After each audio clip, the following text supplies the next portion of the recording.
Hello, જય માતાજી, જય શ્રી કૃષ્ણ. મિત્રો, આજની વાર્તા શરૂ કરીએ પહેલાં જો તમને વિડીયો પસંદ આવે તો લાઈક અને શેર કરી દેજો. તો ચલો શરૂ કરીએ આજની કહાની. કારમો છુટકારો. સ્ત્રીના સામાજિક બહિષ્કારની વાર્તા.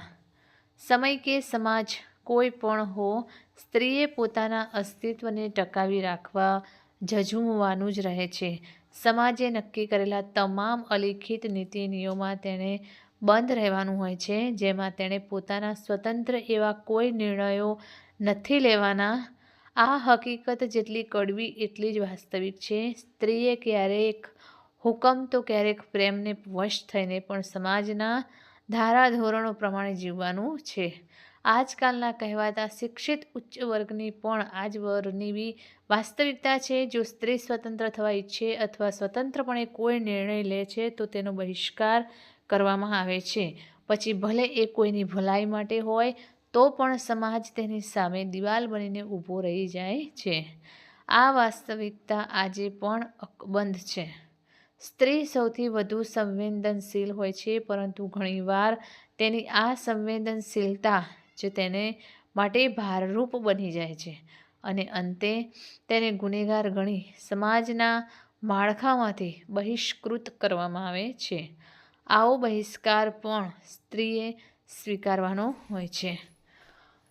અંતે તો લડાઈ પણ રહેતી નથી, માત્ર વાસ્તવિકતાનું રડતે મુખે પણ સ્વીકરણ જ કરવાનું રહે છે. લેખિકા આશા પૂર્ણાદેવીની કારમો છુટકારો વાર્તા આ જ નારીવાદી વાસ્તવિકતા પ્રત્યે અંગુલી નિર્દેશ કરે છે. વાર્તા નાયિકા છે માલતી. માલતી ગરીબ કુટુંબની એક સાધારણ મહિલા છે. એક શ્રીમંત વર્ગના ઘરમાં કામ કરી ઘરનું ગુજરાન ચલાવે છે, પરંતુ આ માલતી ખરા અર્થમાં એક સ્ત્રી છે. તેથી સ્ત્રીની વેદનાને એ સારી પેઠે જાણે છે.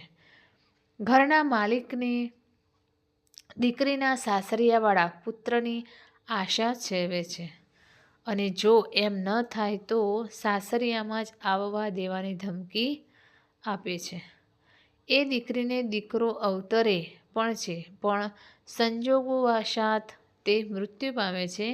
આથી એ મૃત દીકરાને બદલે જીવતો દીકરો લાવી આપવાનું કામ માલતીને અનેક આજીજીઓથી સોંપાય છે.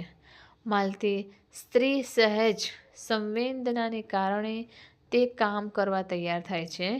માલતીની જિંદગીનો પહેલીવારનો આ સ્વતંત્ર નિર્ણય તેની પાસેથી તેની હસતી રમતી જિંદગી જ છીનવી લે છે.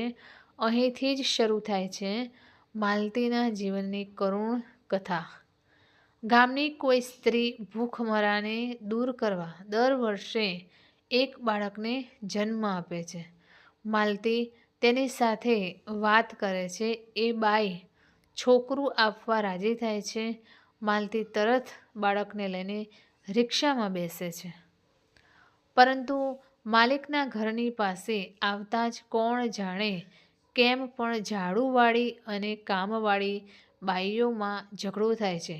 એટલામાં પોલીસ આવી જાય છે અને માલતી બાળકને ચોરીને લઈ જતી હતી તે જાણ થતાં પોલીસ માલતીને સ્ટેશને લઈ જાય છે.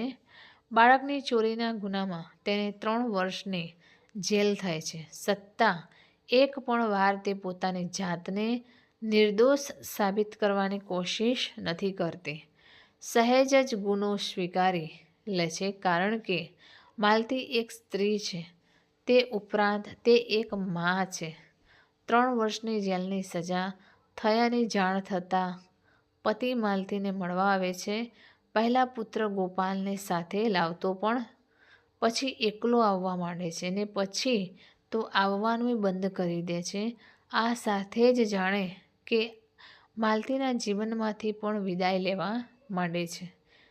જેલમાં જતા પહેલાં આત્મહત્યા કરી લેશે અથવા ગળે ફાંસો ખાઈ લેશે.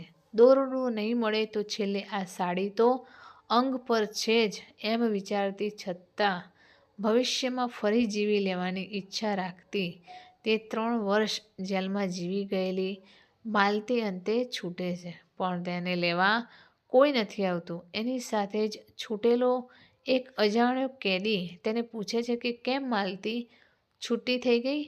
આ માણસ માલતીને તેના ઘર સુધી પહોંચાડે છે, પણ ગામમાં તો તેના ઘરનું કોઈ નામો નિશાન નથી રહ્યું હતું. આથી માલતી તેના દિયરના ગામમાં જાય છે. એ સાથે જ તેનો પતિ અમૂલ્ય મળે છે.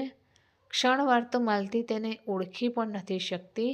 અલબત્ત થોડી જ વારમાં તેને તેના દાંપત્ય જીવનના સ્મરણો તાજા થાય છે, પણ અમૂલ્ય હવે તેનો પતિ રહ્યો નથી. અમૂલ્ય તેને ધુત્કારી કાઢે છે. તે માલતીને જણાવી દે છે કે તેને માટે હવે પોતાની પાસે કોઈ જગ્યા રહી નથી. તેના પુત્રને પણ માતા મળી ગઈ છે એમ જણાવી દેવાયું છે. એ મરેલી માને જીવતી બતાવવા તે તૈયાર નથી. અર્થાત માલતીનો ત્યાંથી છુટકારો કરી દેવામાં આવે છે. માલતીને કશું બોલાવવાનું રહેતું જ નથી. અહીં છુટકારો વિભિન્ન રીતે આવે છે. માલતીના જીવનમાં 3 વાર જુદી જુદી રીતે છુટકારાની સ્થિતિ આવે છે, પરંતુ ખરા અર્થમાં તે છુટકારો છે જ નહીં. એ એક એવું બંધન છે કે જેમાં માલતીને બંધ કરવામાં આવી છે અને જેલમાં માલતીએ માત્ર પીડાવાનું જ છે. જ્યારે તે પોતાના પતિ અને બાળકો સાથે રહેતી હતી ત્યારે ઘરની કંગાળ અવસ્થા દૂર કરવા બાળકની ચોરી કરી જેલમાં ગઈ. તે સાથે જ સમાજમાંથી તેનો છુટકારો થાય છે. 2. જેલના 3 વર્ષોની સજા પૂરી થતાં ત્યાંથી છુટકારો થાય છે. 3. જેલમાંથી છૂટીને પતિ પાસે ગઈ, ત્યાંથી પણ છુટકારો થાય છે. ત્રણેય છુટકારા કારમાં છે, આશ્ચર્ય છે, અને છતાં સ્ત્રી માલતીએ જીવવાનું છે. છેલ્લો છુટકારો તો સમગ્ર અસ્તિત્વનો જાણે કે છુટકારો બની રહે છે. જે સ્ત્રીએ અન્યનું સુખ વાંચ્યું તે સ્ત્રીનો ક્યાંય સ્વીકાર સુદ્ધા નથી થતો. બાળકની ચોરી તેના જીવનને સુખમય બનાવી દેશે. માલિક બાઈ તેને મોં માંગ્યું ઇનામ દેશે અને પતિ અને પુત્રના જીવનમાં સુખ આવશે. એવો વિચાર માલતીના જીવનને ક્યાંથી ક્યાં સુધી પહોંચાડી દે છે. સુખ નામના પ્રદેશને શોધવાની ઝડપાટ તેને ઘેરી નિરાશામાં ડૂબાડી દે છે. એ જ આ વાર્તાનું કથયત્વ છે. આ વાર્તામાં લેખિકાએ નારી સંવેદન ઘૂંટ્યું છે.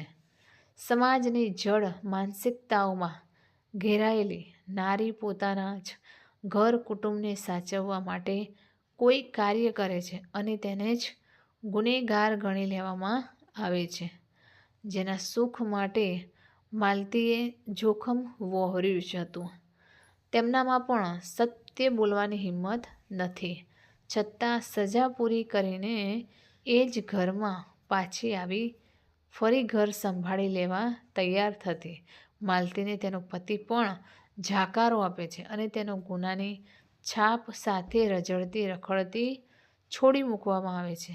નારીવાદને ઉચિત રીતે વાચા આપતી આ વાર્તા દર્શાવે છે કે સમગ્ર સામાજિકતા માત્ર સ્ત્રીએ જ પાળવાની છે.